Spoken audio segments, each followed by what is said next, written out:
ideas in terms of how to make Armenia and the world a better place. But where does one go to implement those ideas or to brainstorm with other people about those ideas?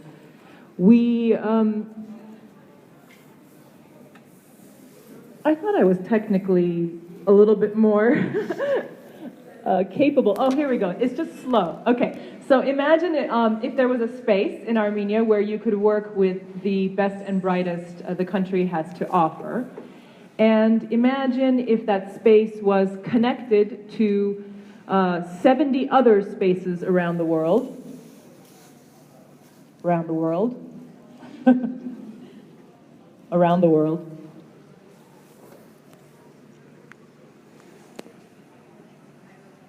Okay, great. Okay, so next slide. So imagine if that space was connected to 70 other around the world.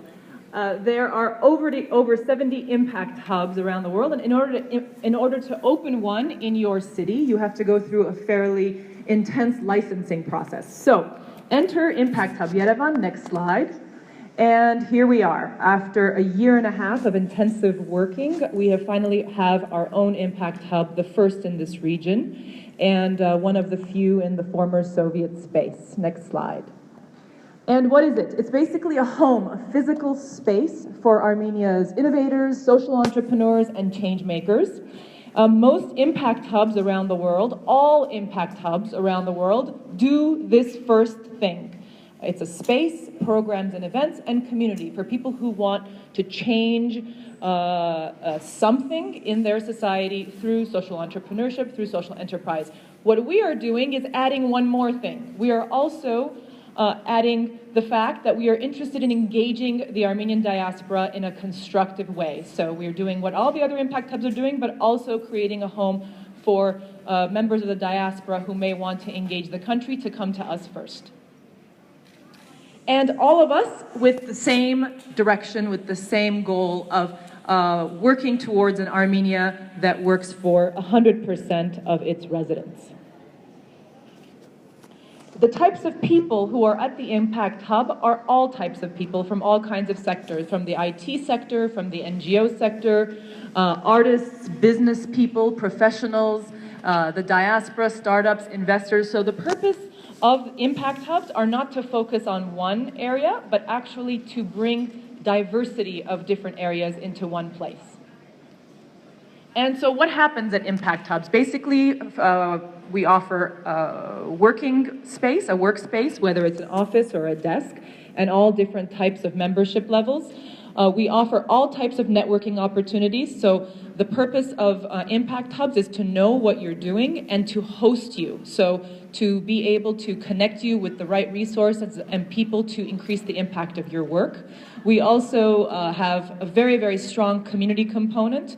For us, it's not about space, it's about community first and foremost. So the fact that people in this space are constantly supporting each other's work and sharing their successes with other people in the space. And of course, we have something called enable an impact ecosystem. So it's not just a community and a space, but it's an ecosystem of people who are working towards the same goal, whatever sector they may be in. These are just a few of the organizations who have already moved into the Impact Hub or have some sort of partnership with the Impact Hub. As you can see, it's very, very diverse, from IT sector to the NGO sector. Now, even though up here I have a bunch of logos, there are a lot of freelancers already in our space. So we have, for example, a fashion designer that just joined us. We have an interior architect who just joined us. So these are just the organizational ones. I don't want to give the impression that you have to be an organization to join the Impact Hub. You can just be an individual with a great idea or an individual with a business that you're trying to accelerate. So just to talk a little bit about who's up here. For example, researchers for bioheating solutions are doing passive solar greenhouses in the regions of Armenia. We have the Smithsonian Institution, which is the Washington, D.C. Smithsonian Institution, which is starting a project in Armenia this week a 4-year project to increase cultural heritage tourism in our country, and we're super excited about that, and they have moved into the Impact Hub space. Of course, we have Homeland Development Initiative Foundation, Tim Strait and his team's organization. And what's super interesting about our Impact Hub is we have very large organizations also, like UNDP, for example. You heard a few minutes ago from Kolba Lab.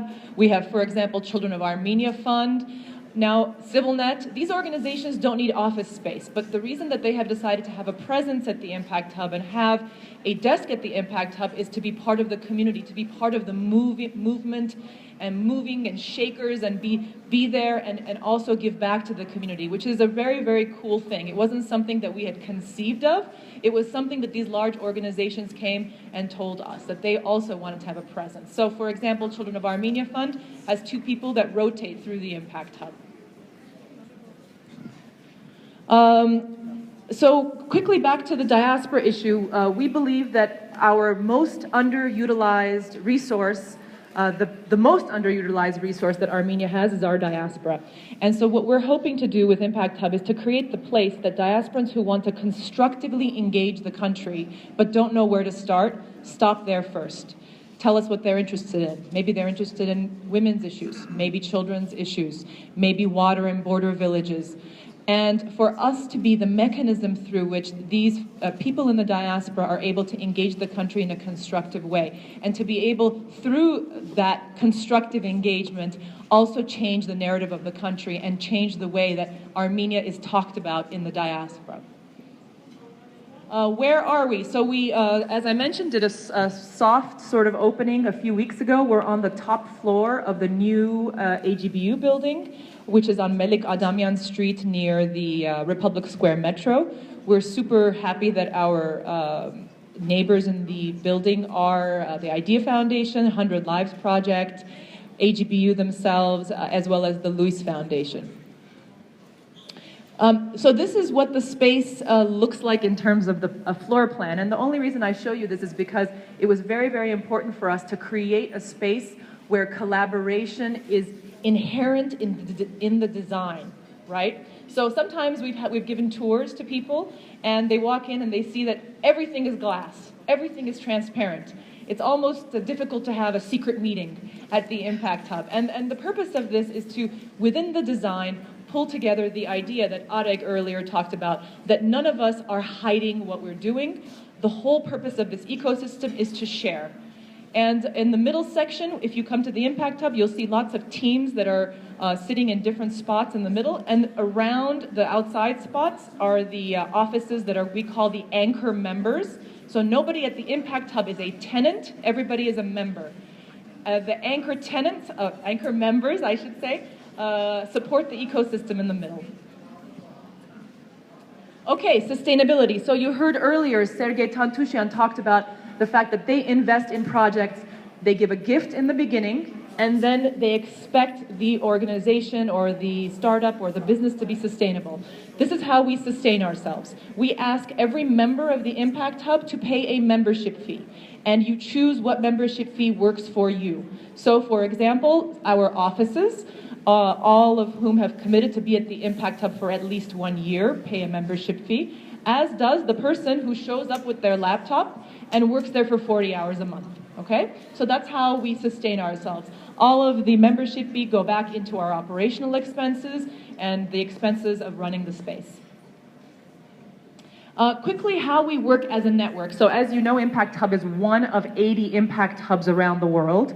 We are locally owned. All Impact Hubs are locally owned, and you decide what type of legal entity you want to be. So in some places, Impact Hubs are run as businesses. In some places, they're run as nonprofits. Here in Armenia, we decided to take on the foundation legal entity. So so the Impact Hub in Yerevan is actually a local foundation called Impact Hub Armenia Social Innovation Development Foundation. You know, it's interesting. I tried to register Impact Hub Armenia, but the people who were registering said, you know, that's not, you have to be much clearer about what you're doing. So now we have this super long name.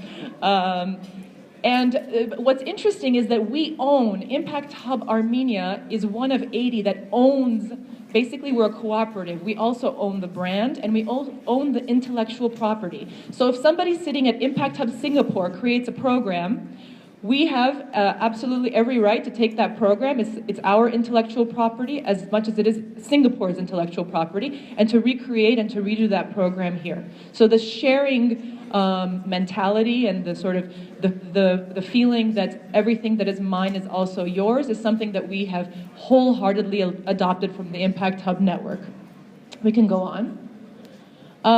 So where did it all start? Started with few crazy guys in the UK in 2005, where they got together and they said, what if we just invite all the people who are trying to make a change in our community into one space? And fast forward now, 2016, the network is now 10 years old, and there's over 70 impact hubs around the world, almost 80 at this point.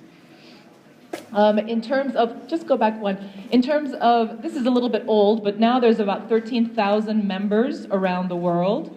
And the annual growth of this organization is about 40%. So about 750 plus new startups were founded at Impact Hubs around the world. There were about 3,500 new full-time jobs created by businesses and organizations working at Impact Hubs around the world. 41% is what people report as the increase of members' median revenue. And about 2.2 million customers purchased members' products or services. And of course, about 54 million people were engaged. And all of these statistics come from the Global Members Survey that's done every year for Impact Hubs around the world. Well, we can skip this one because I already said 750. And this is the percentages of what the various member organizations report as their return, right? So earlier we talked about social entrepreneurship as being not just about financial return, but also social return. This is generally speaking when members filled out the survey. It was about 43% social return, 16% environmental return, and 41% financial return. I think I have one more slide. No, I have two more slides. Okay, this is just a very quick example. So does everybody know about change.org? We all know change.org. Change.org started at Impact Hub San Francisco. Okay, that idea started at an Impact Hub. These are just 3 examples from the Impact Hub network of organizations that were built and created at Impact Hubs. For example, the first one is revolutionizing wastewater treatment and drinking water purification. The second one is a grassroots organization that supports the sharing economy. And the last one here is about producing cook stoves in Africa, right? Very diverse ideas all around the world. And so what types of entrepreneurs generally work at Impact Hubs? So there's different stages on the entrepreneurial journey, right? Everything from the idea all the way to the scaling. So generally speaking, at Impact Hubs, although there are all types of entrepreneurs from the exploration and interest phase to the idea phase, generally speaking, Impact Hubbers fall in the middle. Basically that they've already initiated an idea and they're already starting up, or they're running their operations, or they're scaling. Right? So of course Impact Hubs are open to everybody, but just in terms of the types of people, in terms of the stage of where they are, it's usually people in the middle of the building of their organization or their startup. You are absolutely welcome to come visit. We have tours on Wednesdays. You just send us an email and we'd be happy to welcome you and show you the Impact Hub. And you can reach us at yerevan.impacthub.net or yerevan@impacthub.net. I'm here. I'm happy to give you my business card. And we look forward to supporting your work. Any questions?